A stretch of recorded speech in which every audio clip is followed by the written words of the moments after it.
1. We good? Sweet. Are we? Yeah. So we have with us Dane Pentreath. Hello. Hold on, my beer's coming. Oh, wait. He needs a beverage. I do. Thank you. Nice. I'm a little nervous. Oh, you just did a shot and you have a drink in your hand. I know, You should exactly. be fine.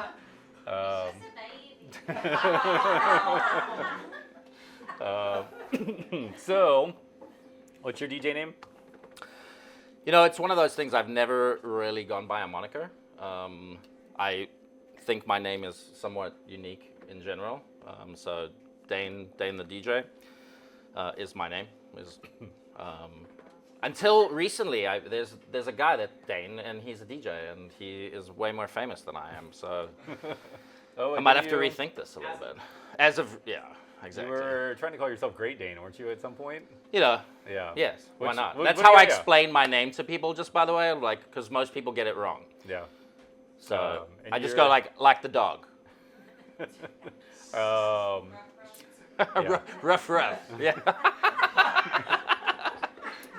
By your accent, I assume you're not from around these parts. I'm from the South. Yeah. Australia. I'm from the South, but different South. So South Hemisphere. I was born in Zimbabwe.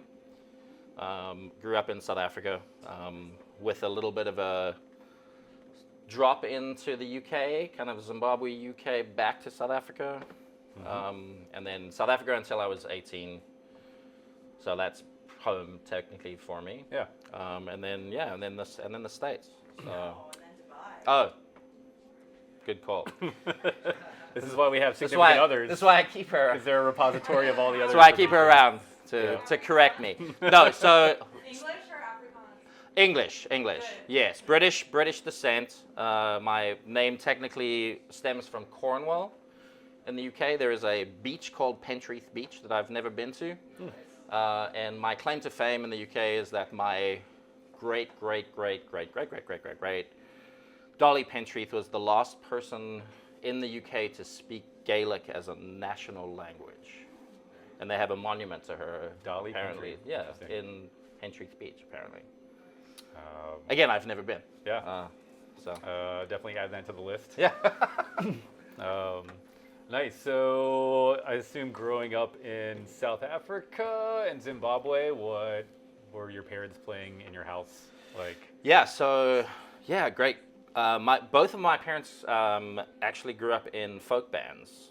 So my mom was a singer, my dad singer, played guitar. So Crosby, Stills and Nash, James Taylor, kind of anything in that genre Ballpark, yeah. was essentially what got played a lot in my house. nice.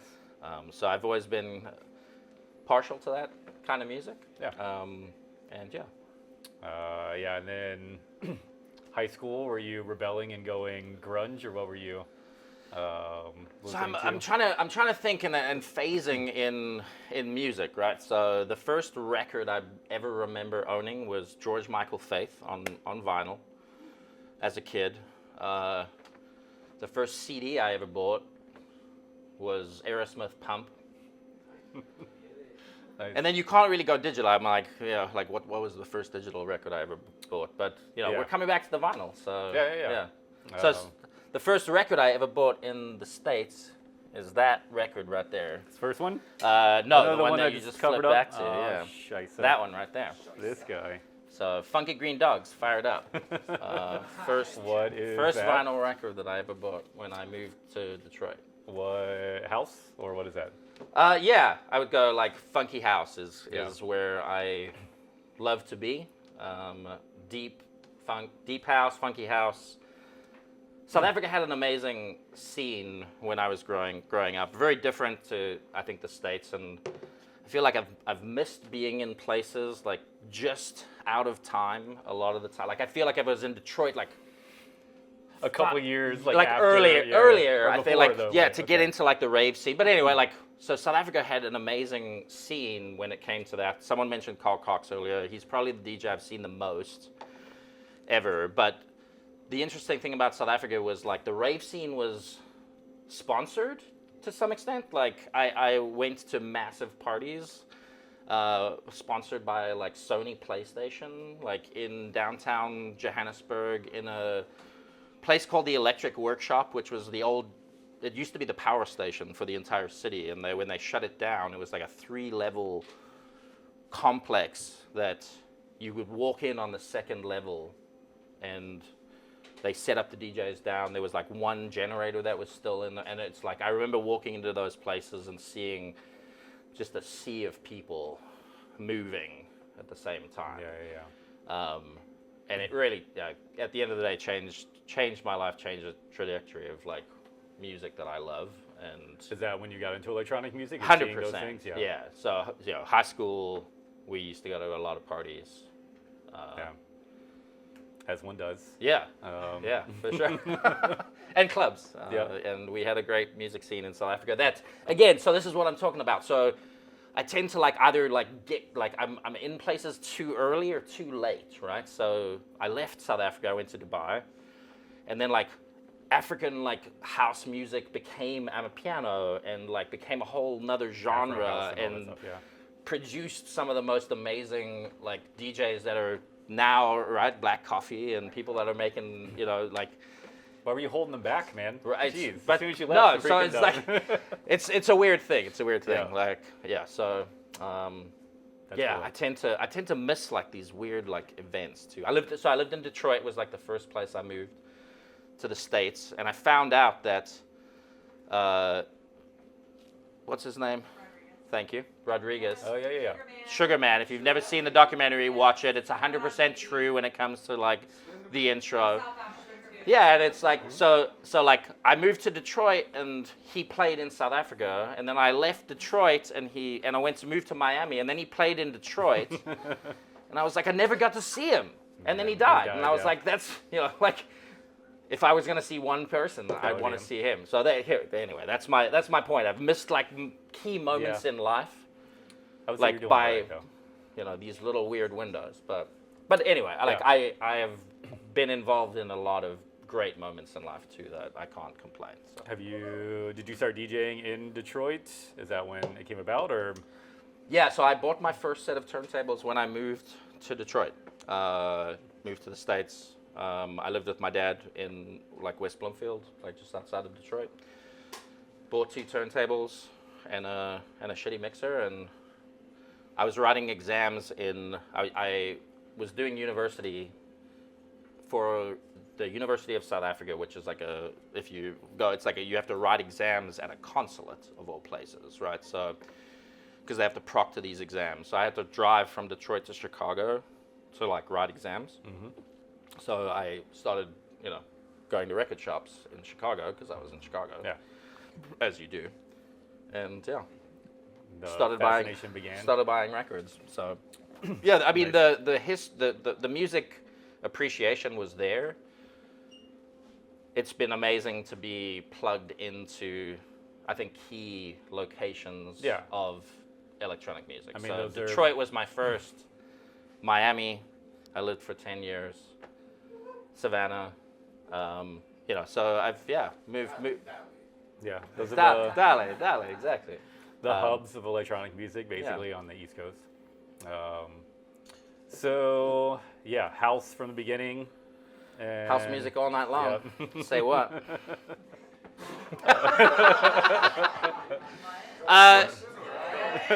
What? Say what? Yeah, it's not my unfortunately it's not what I get to play a lot here because the scene is not quite there. But I think we're starting to change Chip that away, a little yeah. bit, and I get to DJ a lot around, and I'm very appreciative of that. I get to play a lot of open format.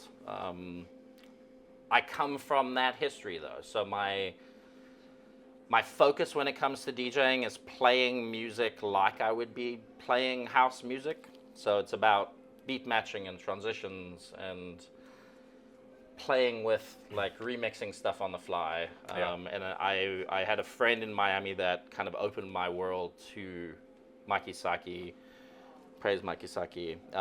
He's from New York, and he taught me a lot about like open format DJing. That really kind of opened my world to you can play a lot of really fucking good music that's not electronic dance music, but treat it like it. I go is kind of the way that I look at it. Yeah. So I mix records the way that I would mix house music, regardless of if I'm mixing house music or not. Yeah, like nowadays it seems like with the TikTok generation, if you will, not to shit on the quick mixing, there is a time and a place for everything. But yeah, there is a lost art to letting things like have like a minute transition where you're actually like filtering and Absolutely. like changing EQs. If you can play two records for a minute and a half together and bring parts in and out, it changes the dynamic of, yeah, you can, and again, there's no shade. Like, Yeah. there's places to do that. There's different transition techniques, and For sure. I'm not great at some, right? Like, I'm not a scratch DJ. I'm not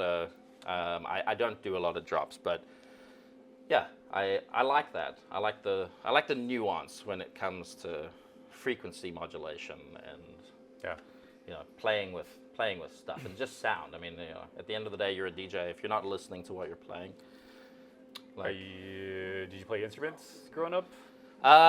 did I play instruments? Your So dad was a my folk. yeah, I grew up with guitars in the house, 100%. My aunt was a piano teacher, so I learned piano young. But as you do when you're young, like I hated it. I had to go to my aunt's house on a Saturday morning and run drills on a piano. It's like not the thing that you would Yeah, and it's wanna like go- I look back now though and go like, man, I wish I had stuck with it, because like to be able to play piano now would have been amazing. Yeah. But like, yeah, it's a thing you kind of come to of like You it's wish- not too late. It's yeah, not too late. It's not too late. You Yeah. wish I play. like- I can get by on a piano. I play guitar pretty well. So yeah, again, coming back to the acoustic singer-songwriter kind of stuff, I dabble in that a little bit. Who's your favorite singer? Rodriguez, I guess, singer-songwriter? Rodriguez, great. James Taylor again. Like, Yeah. I come back to just beautiful music at the end of the day. Definitely. So I think you would be the most inclined to answer this the way I envisioned it, as far as like dream event DJs, opener, headliner, closer. Wow. Like, Yeah, I know Who- that's a crazy question. Yeah. Where does it go? I mean, what you like funky house, I guess. So I do that's like funky house. Mark Farina is opener, like is starting light, amazing. feel good in the beginning, or what you thinking? Man, that's such a hard question. Who do you 'cause come there are back just to so many regularly good when you're DJs. listening, like when you want to hear something great? So if I'm relaxing, my favorite album probably of all time when it comes to like chill but not chill is Left Field. Left Field? Okay. Leftism is an album that kind of changed my life and perspective on on music for sure. If you're gonna go one, again, like how do you choose one? But Yeah, it doesn't have to be one, but yeah, Left Field. Left Field opening. Goldfish? Goldfish is two guys from South Africa that went to UCT, University of Cape Town, studied classical jazz, and then made an electronic music band that has residencies now, like in Ibiza and Nice. like really just amazing, Yeah. amazing dudes. A lot of talents kind of in that space. I know AJ asked like Dead or Alive, like if we're gonna close it out, like I think Prince got to close it out. Oh, Prince got to close it out Yeah. for me. Like, yeah. I like it. I think he stole one of his answers. He's upset about Oh it. yeah.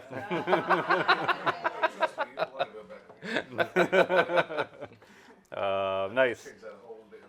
I thought it was an interesting question, but everyone I asked the last time had the exact same answer, and I was like, oh, I guess we're all the same. But like, what do you listen to when you're on the way home from a DJ gig? Nothing, just like the rest of us. Yeah. Yeah.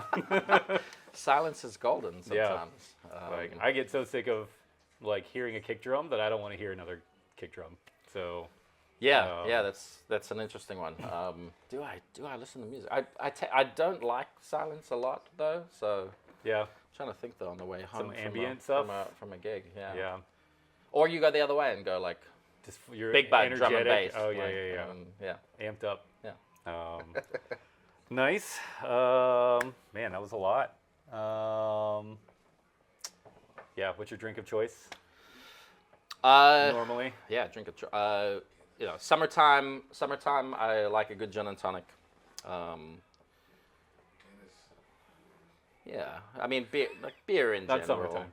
Beer in general. I will say I tend to drink like much more like lagers. I'm not a like an IPA fan or anything like that. Yeah, I so mean, we're older than 30 years Yeah. old, so I think the IPA thing Oh. is like peak 30-year-old. it hurts the next day. yeah. It hurts the next day. And then liquor wise, tequila is my 100%. I feel great when I.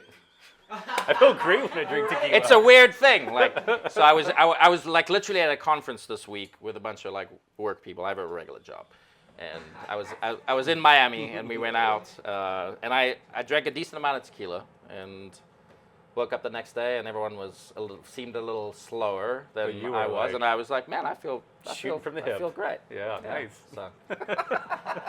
if we're Yeah. going hard like a tequila's. Yeah, this my is drink why of you and choice, AJ for get sure. along so well, because you can Well. like consume a lot and like doesn't like a bear, like nothing affects you. You know. Benjamin Button on that. Nice. All right. Well, appreciate you as always.